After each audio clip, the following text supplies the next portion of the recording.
These latest headlines from ABC15 are sponsored by Lerner and Rowe Injury Attorneys. One call, that's all. Hi there, I'm Amelia Fabiano with your top stories on this Sunday from ABC15 Arizona.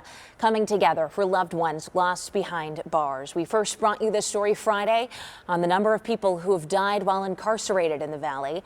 Last night, a candlelight vigil was held at Estrella Jail in Phoenix. ABC15's Josh Cristianto was there listening to those families. Tonight we stand united in reflection and respect for the individuals who, for various reasons, lost their lives while behind bars. Their stories, their experiences, their humanity, too often overlooked. In the middle of a darkening night, lights flickering with hope and a call. A call for justice, accountability, and transformation within the system that governs our lives. Behind every picture, there's a story. For Mark Constance, it was his partner Renee Arts, who he says was in the late stages of heart failure when she was incarcerated. She passed away a month and a half ago, right here at Estrella Jail in Phoenix. We have two kids together, a 7-year-old and a 9-year-old, and they do constantly bring her up. And it's hard to explain to them that she won't be here anymore and that she's not coming back. I'm so sorry for your loss. Stories like these are why Jessica Johnson started a new foundation to bring grieving families together and fight for things like drug prevention reforms. Johnson also losing her own sister, Keisha, at the jail back in August. The family's still waiting for the autopsy. It's very emotional for you tonight. Yes, it's very emotional. It is, but I know she'll be super proud of us. The Maricopa County Sheriff's Office says medical conditions, suicide, or drug overdoses are the most common causes of death in the jails. They're investing in x-ray machines to detect drugs on incoming inmates, also training officers in Narcan administration. But for folks like Peggy Hernandez, who in 2020 lost her nephew Enrique in jail, greater change needs to happen. His life mattered. Keisha's life mattered. And there needs to be accountability for these jails to keep our sons and our daughters safe. Josh Cristianto, ABC15, Arizona. ABC15 is listening to community members raising concerns that President Donald Trump's federal cuts could impact SNAP benefits. It was a fear brought up at a town hall with the Arizona Attorney General this week, delving into the impacts of the administration's efforts to cut federal spending.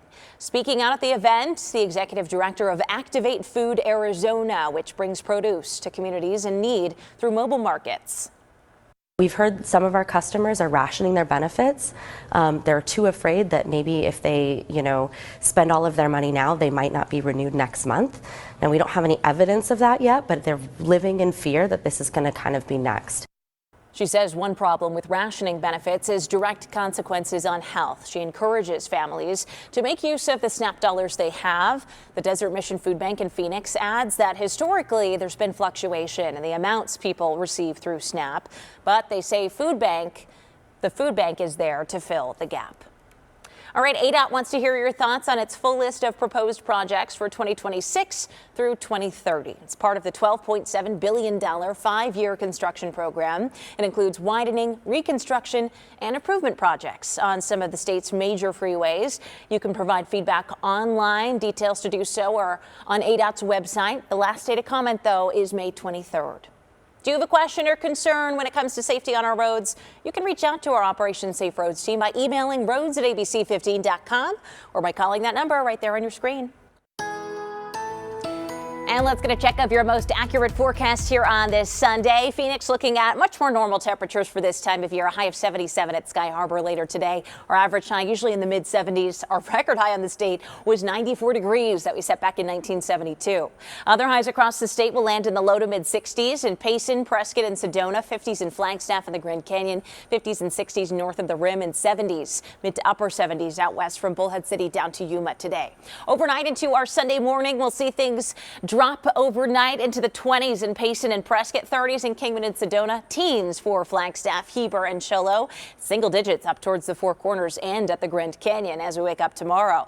Tomorrow's high here in Phoenix, 84. Beautiful Monday. Then things really turn on Tuesday as another storm system builds its way in, bringing rain and wind back to the valley and a temperature drop into the low 70s by Wednesday, 60s for Thursday and Friday.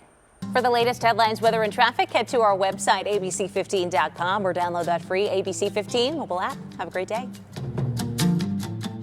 These latest headlines from ABC15 are sponsored by Lerner and Rowe Injury Attorneys. One call, that's all.